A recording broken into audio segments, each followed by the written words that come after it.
মুক্ত চিন্তার পথে ভিন্ন মননের খোঁজ, community radio Jadavpur.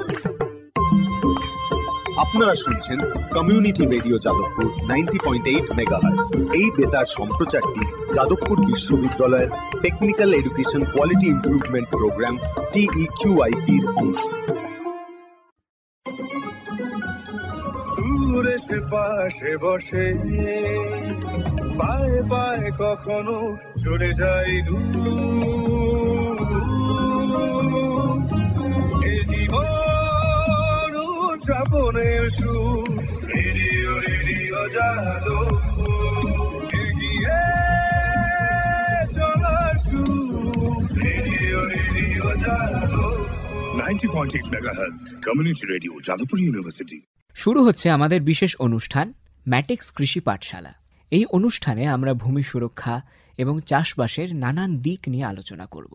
90.8 community radio জেইউতে এই বিশেষ অনুষ্ঠান শুনবেন সপ্তাহে 3 দিন। সঙ্গে থাকবেন কৃষক এবং কৃষি বিশেষজ্ঞরা। ভারত সরকারের রাসায়নিক ও সার মন্ত্রকের উদ্যোগে এবং ম্যাটেক্স ফার্টিলাইজার অ্যান্ড কেমিক্যালস লিমিটেডের সহায়তায় অনুষ্ঠানটি সম্প্রচার করা হচ্ছে।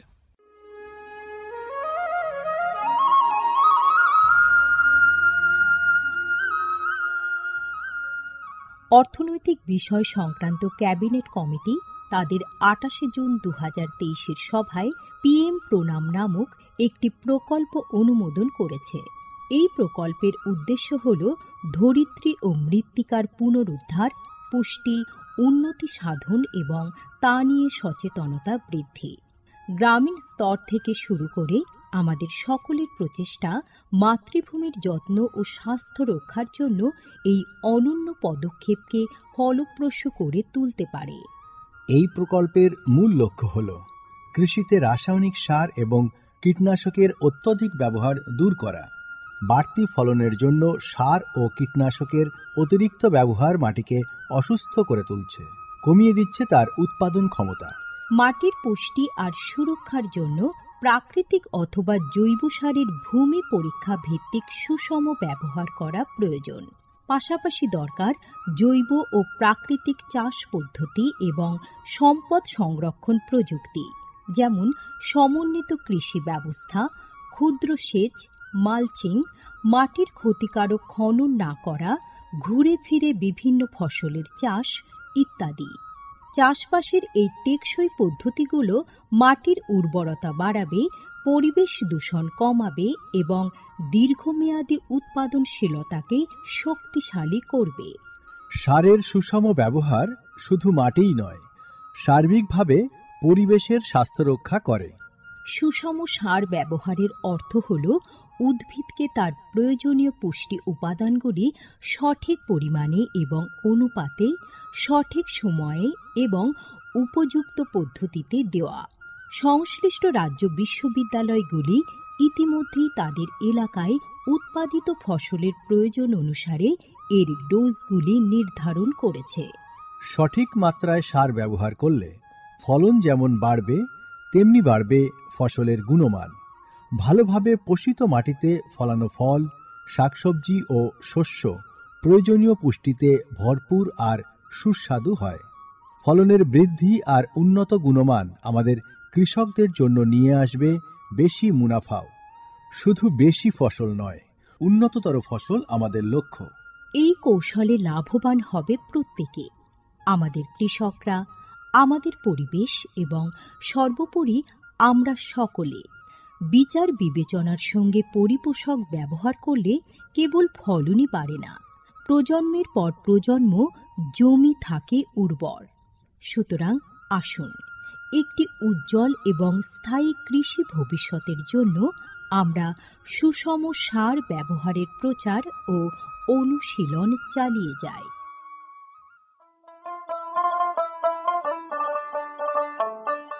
বিকশিত ভারত সংকল্প যাত্রা বা VBSY এর একটি গুরুত্বপূর্ণ অংশ হল ভারত সরকারের সার বিভাগ দ্বারা PM প্রণাম স্কিম এবং কৃষিতে ড্রোন ব্যবহারের প্রচার।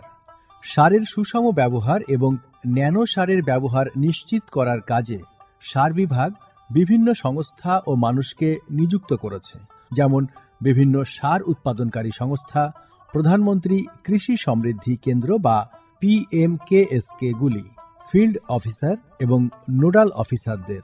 VBSY এর একটি প্রধান দিক হল বিভিন্ন শস্য এবং গাছপালার ওপর ন্যানো এবং জল দ্রবণীয় সার স্প্রে করার কাজে ড্রোনের ব্যাপক ব্যবহার। এই উদ্যোগের ফলে 29টি রাজ্য ও কেন্দ্রশাসিত অঞ্চলের বিভিন্ন জেলায় হাজার হাজার ড্রোন প্রদর্শন হয়েছে। এই পদ্ধতিটি হাতে কলমে দেখিয়ে দেওয়ায় আধুনিক কৃষি প্রযুক্তি গ্রহণের সুবিধাগুলি মানুষের কাছে আরও স্পষ্ট ও বিশ্বাসযোগ্য হয়ে উঠেছে। এই জনসংযোগ কর্মসূচিগুলি দীর্ঘমেয়াদী কৃষি অনুশীলনের সুফল সম্পর্কে নাগরিকদের অবহিত করতে একটা বড় ভূমিকা পালন করেছে। সারা দেশ জুড়ে লক্ষাধিক দর্শক ড্রোনের প্রদর্শনী প্রত্যক্ষ করেছেন। প্রচলিত ইউরিয়ার চেয়ে ন্যানো ইউরিয়ার উপকারিতা বিষয়ে সচেতন হয়ে কৃষকরা ন্যানো সার প্রয়োগে গভীর আগ্রহ দেখিয়েছেন। এই কর্মসূচির আলাপ আলোচনায় উঠে এসেছে জৈব চাষের উপযোগিতা, যা প্রমাণ করে চাষের এই সব অনুশীলনগুলি নিয়ে কৃষকদের সচেতনতা। উৎসাহী কৃষকরা কৃষিতে ড্রোন প্রযুক্তির বিষয়ে আগ্রহ প্রকাশ করেছেন। এই আধুনিক কৌশলগুলির অর্থনৈতিক কার্যকারিতা কৃষকদের নতুন দিশা দেখিয়েছে, কৃষিতে এক স্থায়ী এবং সাশ্রয়ী পদ্ধতির পথ প্রশস্ত করেছে। মাননীয় প্রধানমন্ত্রী মহিলা কিষাণ ড্রোন কেন্দ্র চালু করেছেন। এটি মহিলা স্বনির্ভর গোষ্ঠীগুলিকে ড্রোন সরবরাহ করবে, যাতে তারা এই প্রযুক্তি ব্যবহার করে জীবিকা নির্বাহ করতে পারে। VBSY প্রোগ্রামের রূপায়ণে PMKSK গুলি সক্রিয় ভূমিকা পালন করছে। একে অপরের সঙ্গে এই সহযোগিতাই আমাদের পাথেয়। বিকশিত ভারত সংকল্প যাত্রা শুধু একটি যাত্রা নয়, এটি ভারতীয় কৃষির দীর্ঘমেয়াদী এবং প্রযুক্তিগতভাবে উন্নত ভবিষ্যতের দিকে একটি গুরুত্বপূর্ণ পদক্ষেপ। যাত্রাপথে এটি জাতির কৃষিকে সম্পূর্ণ পুনর্নির্মাণ করা, উদ্ভাবনকে উৎসাহিত করা এবং সবার জন্য একটি সবুজ, আরও সমৃদ্ধ ভবিষ্যৎ নিশ্চিত করায় অঙ্গীকারবদ্ধ। ড্রোন প্রযুক্তি, ন্যানো সার এবং দীর্ঘমেয়াদী কৃষি অনুশীলনের প্রচারের মাধ্যমে এটি কেবল সচেতনতায় তৈরি করছে না, আরও সমৃদ্ধ এবং পরিবেশ বান্ধব ভবিষ্যতের জন্য নব প্রযুক্তিকে গ্রহণ করতে কৃষকদের অনুপ্রাণিত করছে। এই কৃষি বিপ্লবের গতি প্রকৃতি প্রত্যক্ষ করলে এটা স্পষ্ট হয় যে VBSY একটি বিকশিত, উন্নত এবং দীর্ঘজীবী ভারতের বীজ বপন করছে।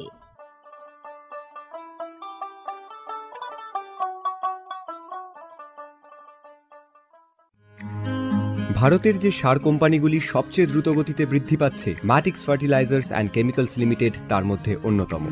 পশ্চিমবঙ্গের পানাগড়ে অবস্থিত তাদের কারখানায় বছরে 12.5 লক্ষ টনের উপর ইউরিয়া সার উৎপাদন হয়। গ্রিনফিল্ড প্রজেক্ট হিসেবে স্বীকৃত এই কারখানায় তৈরি হয় ডক্টর ফসল। ইতিমধ্যেই যা পূর্ব ভারতে সর্বাধিক বিক্রিত ইউরিয়া সার হয়ে উঠেছে। কৃষি উন্নয়ন ও ভূমি সুরক্ষা, ক্ষুধা, অপুষ্টি ও দারিদ্র্য দূরীকরণ, গ্রামীণ এলাকা ও বস্তি উন্নয়ন, লিঙ্গ সাম্য, পরিবেশ, স্বাস্থ্য, শিক্ষা ইত্যাদি নানান বিষয়ের উপর জোর দেয় ম্যাটিক্সের CSR প্রকল্পগুলি। ম্যাটিক্স এক সবুজ ভবিষ্যতের অঙ্গীকার। মুক্ত চিন্তার পথে ভিন্ন মননের খোঁজ, কমিউনিটি রেডিও যাদবপুর। আপনারা শুনছেন কমিউনিটি রেডিও যাদবপুর 90.8 মেগাহার্টজ। এই বেতার সম্প্রচারটি যাদবপুর বিশ্ববিদ্যালয়ের technical education quality improvement programme TEQIP-র অংশ।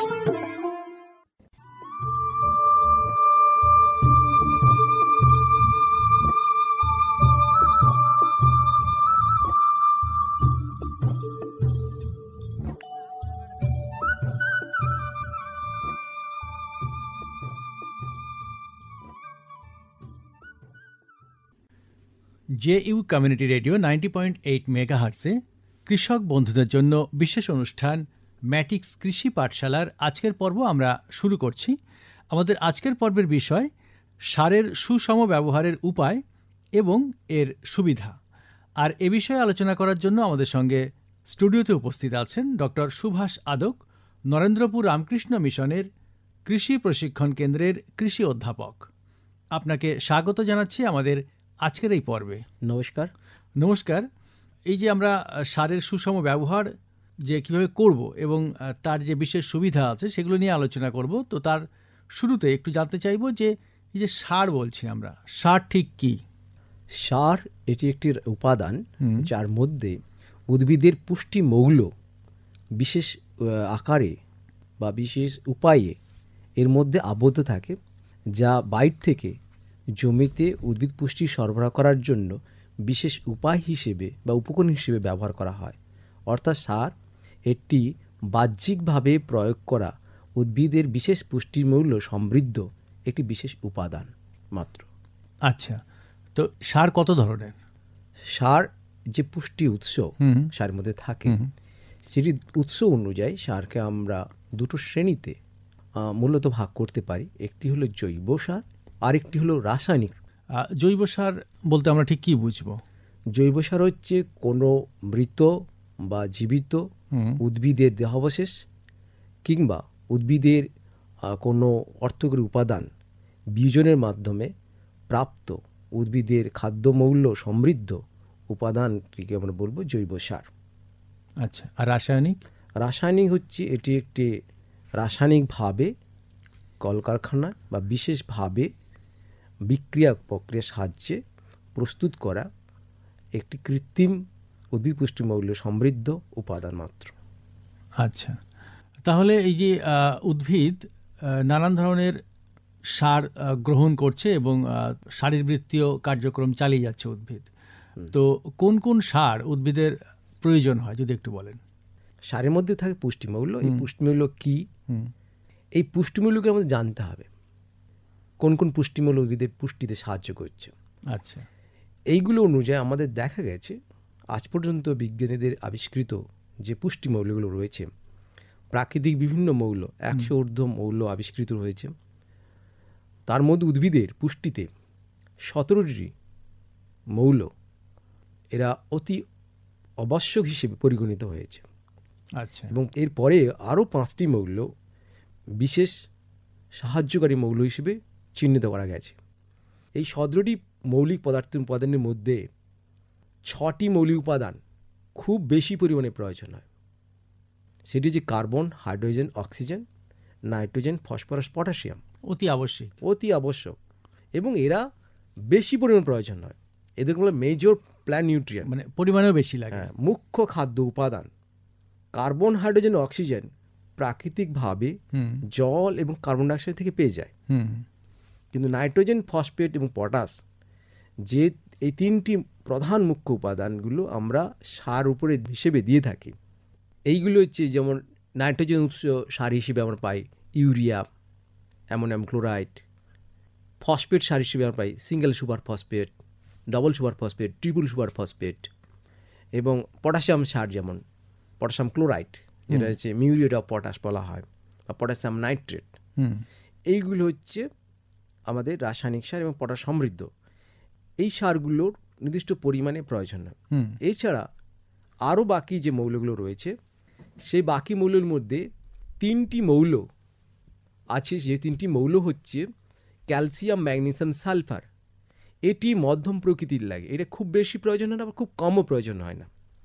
এগুলো হচ্ছে মধ্যম প্রকৃতি, মাঝারি বা সেকেন্ডারি প্ল্যান্ট নিউট্রিয়েন্ট বলা হয়। এই নিউট্রিয়েন্টগুলোর উৎস যে রূপে দিয়ে থাকি, যে সারগুলো আমরা calcium sulphate, calcium phosphate, magnesium sulphate, বা আমরা সালফারের বিভিন্ন দিয়ে থাকি, ক্যালসিয়াম সালফেট, ম্যাগনেসিয়াম সালফেট, আমি সালফার সলিউবল সালফার দিয়ে থাকি। এইগুলো উৎস হিসেবে সারের উৎস থাকে। এছাড়া যেগুলো খুব অল্প মাত্রায় লাগে প্রয়োজন উদ্ভিদ শারীরবৃত্তীয় প্রক্রিয়ায়, কিন্তু এগুলো অত্যাবশ্যক, এগুলো ছাড়া উদ্ভিদ তার জীবনচক্র সম্পূর্ণ করতে পারবে না। বাকি যে মৌলগুলো যেমন আমরা বলি iron, manganese, copper, zinc, boron, molybdenum, chlorine, nickel, এইগুলো হচ্ছে খুব কম পরিমাণে লাগে। যেমন একটি তরকারিতে নুনের পরিমাণ যতটা, ঠিক তত আনুপাতিক ভাগে ঠিক ততটা কম পরিমাণেই প্রয়োজন হয়। তো এইগুলো হচ্ছে বলা হয় অল্প মাত্রিক মৌল। এবং এদের বিভিন্ন লবণ পাওয়া যায়, যেগুলো জমিতে সল্ট আকারে পাওয়া যায় বা চিলেটেড ফর্মে পাওয়া যায় জমিতে। এগুলো আমরা মাইক্রো ফার্টিলাইজার বলা হয় এগুলোকে, অনুসার, অর্থাৎ অনুখাদ্য সমৃদ্ধ যে সারগুলো বলা হয় অনুসার, সে অনুসারগুলো আমরা জমিতে প্রয়োগ করে থাকি। তাহলে সারগুলো হচ্ছে একটি মুখ্য সার, যেটা নাইট্রোজেন, ফসফেট, পটাশ থাকে। আর একটি হচ্ছে গৌণ সার, যেগুলো ক্যালসিয়াম, ম্যাগনেসিয়াম, সালফার থাকে। আর হচ্ছে অনুসার, যেগুলো অনুখাদ্য সমৃদ্ধ। এই সারগুলো 3টি শ্রেণীতে ভাগ করে দেয়। কিন্তু গাছের চাহিদা অনুযায়ী যে সারের প্রয়োগ, এটা নির্ভর করে গাছের যেই সার বা খাদ্যের প্রয়োজনটা নির্ভর করে মাটিতে কতটা রয়েছে এবং গাছের সারভিত্তিক চাহিদা কতটা। বিভিন্ন ফসলের এবং বিভিন্ন জাতেরও খাদ্যের চাহিদা বিভিন্ন হয়। তার উপর নির্ভর করে আমাদের সারের পরিমাণটাও নির্ণয় করতে হয়, সেই পরিমাণে সার প্রয়োগ করতে হয়। এর জন্য মাটির পরীক্ষা নির্ণয় করা দরকার, অর্থাৎ মাটিতে নিজস্ব কতটা সার রয়েছে এবং বাইরে থেকে আমরা ওই খাদ্য উপাদান সরবরাহ করার জন্য কতটা সার আমরা বাইরে থেকে প্রয়োগ করব এবং ফসলের চাহিদা, এই 3টি বিষয়কে তুলনা করে আমরা সারের পরিমাণ নির্ণয় করতে পারি এবং সেই পরিমাণ সারই কেবলমাত্র জমিতে দেওয়া উচিত। তাহলে আপনি যেটা বলছিলেন যে 17টা পুষ্টি মাটি থেকে গাছ নিয়ে থাকে, আর সব পুষ্টি মৌল সমানভাবে গাছের প্রয়োজন হচ্ছে না বা নেওয়ার প্রয়োজন হয় না। এই যে উদ্ভিদ পুষ্টি মৌল যেগুলো আছে, এর উৎসটা কি? এই পুষ্টি মৌলের উদ্ভিদ যে পুষ্টি মৌলগুলো সংগ্রহ করে থাকে, এক হচ্ছে মাটির মধ্যে থাকা, মাটি যেভাবে আবহাওয়া বিকারের ফলে বিবর্তনের মধ্য দিয়ে মাটি উৎপন্ন হয়েছে, সেই যে পৈতৃক শিলা, সেই শিলার মধ্যে থাকা বিভিন্ন খাদ্য উপাদান এর মধ্যে এসে সমাদৃত হয়, মাটিকে সমৃদ্ধ করে। এটি একটি প্রধান উৎস। দ্বিতীয় উৎস হচ্ছে বিভিন্ন কারণে বৃষ্টির জল, বিশেষ করে বর্ষাকালীন বর্জ্যবিদ্যুৎ সমৃদ্ধ যে বৃষ্টি, সেই বৃষ্টিতে বিভিন্ন রকম নাইট্রেট যৌগ মাটিতে এসে মেশে। আরেকটি উৎস হচ্ছে মাটিতে জৈব পদার্থের সংমিশ্রণ, সে প্রাকৃতিক উপায়ে হোক বা মানুষ দ্বারা জৈব পদার্থ মিশ্রণ মাটিতে ঘটে থাকুক, তাহলে সেক্ষেত্রেও মাটির মধ্যে থাকা খাদ্য উপাদানের পরিমাণ বৃদ্ধি পায়। আরেকটি হচ্ছে বাইরে থেকে আমরা যে সার প্রয়োগ করছি, সেই সার হচ্ছে অন্যান্য খাদ্য উপাদানের উৎস হিসেবে পরিগণিত হয়। অর্থাৎ আমরা বলবো 4টে প্রধান উৎস। একটি হচ্ছে মাটির নিজস্ব জন্মসূত্রে যে মাটির খাদ্য ভাণ্ডার সে পেয়ে থাকে, দ্বিতীয় হচ্ছে বৃষ্টির জল, তৃতীয় হচ্ছে মাটির মধ্যে বিভিন্ন জৈব পদার্থ প্রাকৃতিক উপায়ে বা মানুষ দ্বারা সৃষ্ট জৈব পদার্থের মিশ্রণের সাহায্যে, আর এটি হচ্ছে সার যা আমরা কৃষিকার্যে ব্যবহার করে থাকি। এইগুলো হচ্ছে মাটির খাদ্য উপাদানের উৎস হিসেবে চিহ্নিত করা যায়। আচ্ছা, এই যে গাছের পুষ্টিতে আমরা সার ব্যবহার করছি, তার পরিমাণ এবং কতটা পরিমাণ হওয়া উচিত সেই সার, আর কি উপায়ে আমরা সেটাকে প্রয়োগ করব যদি একটু বলেন। মাটিতে উদ্ভিদের যে পুষ্টি মৌলগুলো রয়েছে তার তুলনামূলক পরীক্ষা করে জানার পর তারপর বাইরে থেকে রাসায়নিক সার দিতে হবে। আমরা একটি সুষম সারের একটি একটা নির্দেশ রয়েছে যে কি পরিমাণে। মূল সার হচ্ছে নাইট্রোজেন, ফসফেট, পটাশ, এটি হচ্ছে মুখ্য সার। এনপিকে এই এনপিকে দেওয়ার একটা নির্দিষ্ট রীতি রয়েছে, এটি নির্দিষ্ট হারে দিতে হয়, একটা ব্যালেন্স সিস্টেমে দিতে হয়। সেটা হচ্ছে অনুপাত হচ্ছে 2:1:1, অর্থাৎ নাইট্রোজেন থাকবে 2 ভাগ, ফসফেট থাকবে 1 ভাগ, পটাশিয়াম থাকবে 1 ভাগ। এটি একটি চাষের একটি চিরাচরিত নিয়ম যে 2 ভাগ নাইট্রোজেন ঘটিত সার দেব, 1 ভাগ ফসফেট ঘটিত সার দেব, 1 ভাগ পটাশ ঘটিত সার দেব। এটাকে বলা হচ্ছে সুষম হারে সার প্রয়োগ। এটি যদি কোনো কারণে এই সারের মাত্রা 2-এর জায়গায় বেশি হয়ে যায় বা 2 ভাগের থেকে এর 1.5 হয়ে গেল, 1.5 হয়ে গেল, তাহলে গাছের শারীরবৃত্তীয় প্রক্রিয়াতে ভীষণভাবে প্রভাব ফেলে। হয় গাছ অতি সবুজ হয়ে যাবে বা অতি দুর্বল হয়ে পড়বে, তাতে কি হবে, বিভিন্ন রোগ পোকার আক্রমণ ঘটবে। এছাড়া আরেকটা কুপ্রভাব রয়েছে, মাটির মধ্যে যে বিভিন্ন খাদ্য উপাদান মৌলগুলো রয়েছে, সেই মৌলগুলোর উপর কিন্তু তাদের দ্রবণীয়তা ক্ষমতা নিয়ন্ত্রণ যাবে। অর্থাৎ অতিরিক্ত নাইট্রোজেন বা ফসফেট পটাশ সার বা তাদের কম ঘাটতি, এই যে অনিয়ন্ত্রিত সার প্রয়োগকে, তাতে কি হয়, বিভিন্ন খাদ্যমৌলের ঘাটতি কিন্তু প্রখর হয়ে ওঠে। একটা বলা আছে যদি ফসফেট বেশি হয়ে যায় তাহলে কিন্তু আয়রন, কপার এই মৌলগুলো কিন্তু প্রাপ্যতা কমে যাবে। আচ্ছা, যে আমি প্রচুর পরিমাণে একজন কৃষক বন্ধু রাসায়নিক সার দিয়ে দিলেন, ফসফেট দিয়ে দিলেন, জমিতে ভালো হবে না, পরক্ষণে অন্যান্য খাদ্যমৌলগুলো, অত্যাবশ্যক খাদ্যমৌলগুলো গাছ কিন্তু গ্রহণ করতে পারবে না, তাদের ঘাটতি দেখা যাবে। অতএব এই সুষম হারে সার না প্রয়োগ করলে জিঙ্কের ঘাটতি হতে পারে, আয়রনের ঘাটতি হতে পারে, মাটিতে সালফারের ঘাটতি হতে পারে, বোরনের ঘাটতি হতে পারে। এমনকি এই নাইট্রোজেন, ফসফেট, পটাশ সুষম হারে যদি না প্রয়োগ করা হয় তাহলে গাছের যে অন্যান্য সারবৃত্তীয় প্রক্রিয়া, যে আমাদের ফটোসিনথেসিস প্রক্রিয়া বা প্রোটিন সংশ্লেষ বা লিপিড সংশ্লেষ, এই প্রক্রিয়াতে ঘাটতি হবে। কারণ সেখানে নাইট্রোজেন, ফসফেট, পটাশের একটা নির্দিষ্ট অনুপাতে যৌগগুলো তৈরি হয়। তাহলে একটির পরিমাণ যদি বেশি হয়ে যায়, একটি পরিমাণ কম হয়ে যায়, তাহলে সেক্ষেত্রে কিন্তু এই প্রক্রিয়াগুলো ব্যাহত ঘটবে।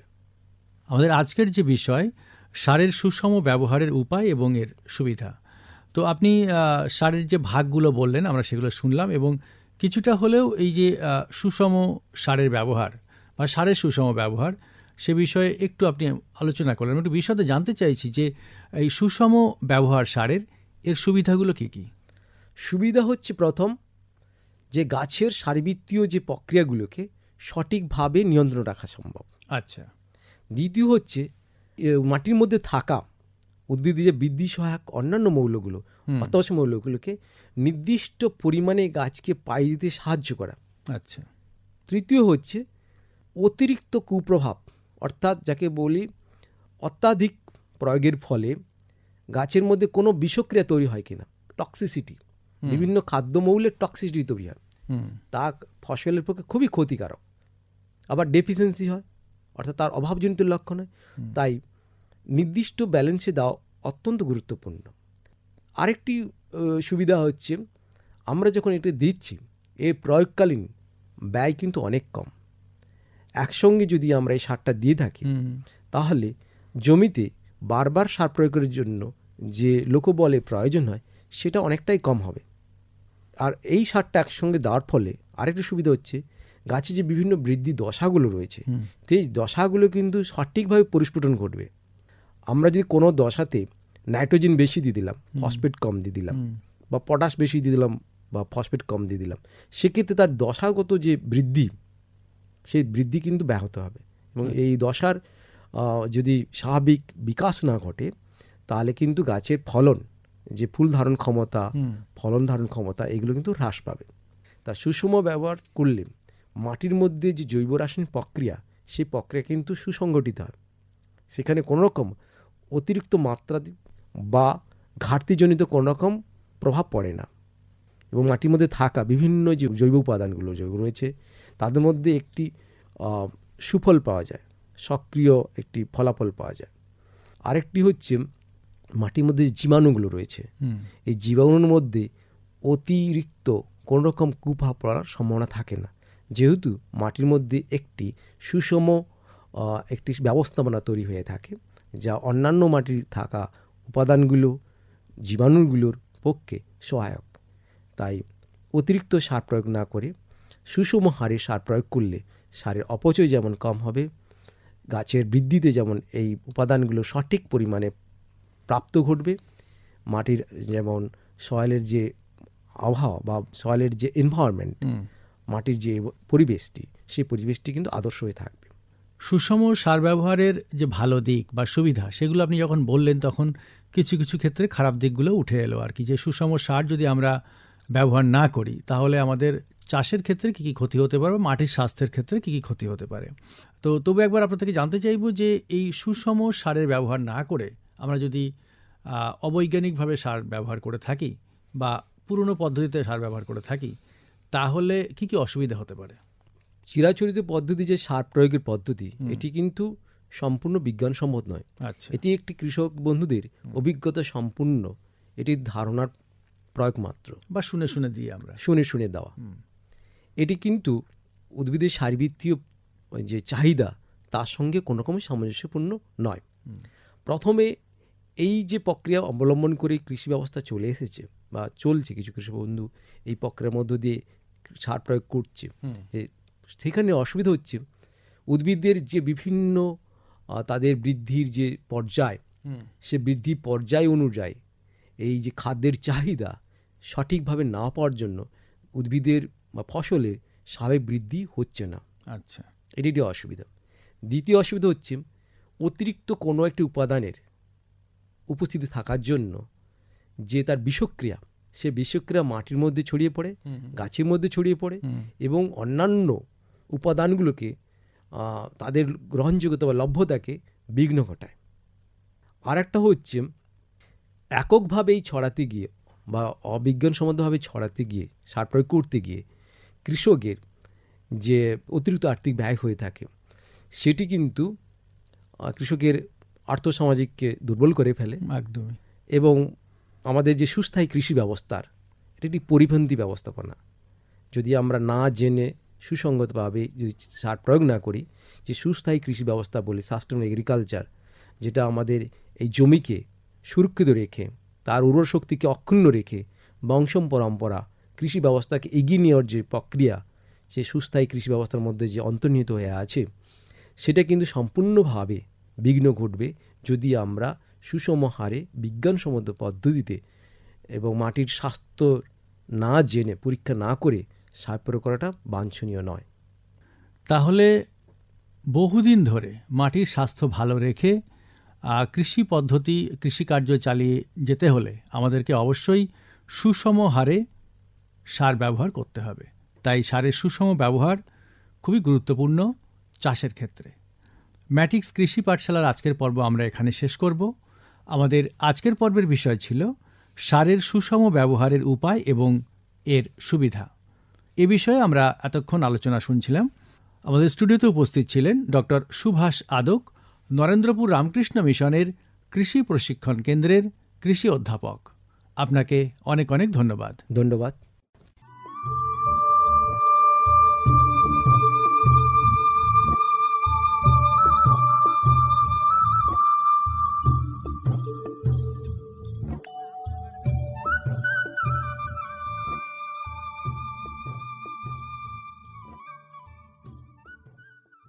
এতক্ষণ শুনলেন আমাদের বিশেষ অনুষ্ঠান ম্যাটিক্স কৃষি পাঠশালা।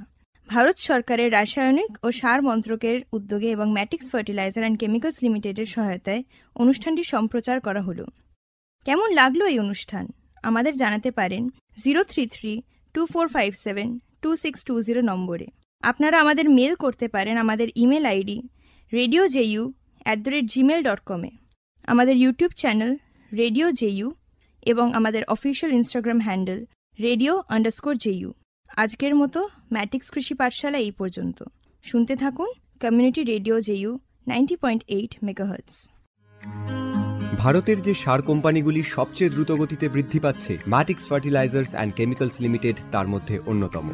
পশ্চিমবঙ্গের পানাগড়ে অবস্থিত তাদের কারখানায় বছরে 12.5 লক্ষ টনের উপর ইউরিয়া সার উৎপাদন হয়। গ্রিনফিল্ড প্রজেক্ট হিসেবে স্বীকৃত এই কারখানায় তৈরি হয় ডক্টর ফসল। ইতিমধ্যেই যা পূর্ব ভারতে সর্বাধিক বিক্রিত ইউরিয়া সার হয়ে উঠেছে। কৃষি উন্নয়ন ও ভূমি সুরক্ষা, ক্ষুধা, অপুষ্টি ও দারিদ্র্য দূরীকরণ, গ্রামীণ এলাকা ও বস্তি উন্নয়ন, লিঙ্গ সাম্য, পরিবেশ, স্বাস্থ্য, শিক্ষা ইত্যাদি নানান বিষয়ের উপর জোর দেয় ম্যাটিক্সের CSR প্রকল্পগুলি। ম্যাটিক্স এক সবুজ ভবিষ্যতের অঙ্গীকার। দূরে সে পাশে বসে পায়ে পায়ে কখনো চলে যায় জীবন উদযাপনের সুর। রেডিও রেডিও যাদবপুর এগিয়ে চলার সুর। Radio radio Jadavpur 90.8 megahertz community radio Jadavpur university. মুক্ত চিন্তার পথে ভিন্ন মননের খোঁজ, কমিউনিটি রেডিও যাদবপুর। আপনারা শুনছেন কমিউনিটি রেডিও যাদবপুর 90.8 মেগাহার্টজ। এই বেতার সম্প্রচারটি যাদবপুর বিশ্ববিদ্যালয়ের technical education quality improvement programme TEQIP-র অংশ।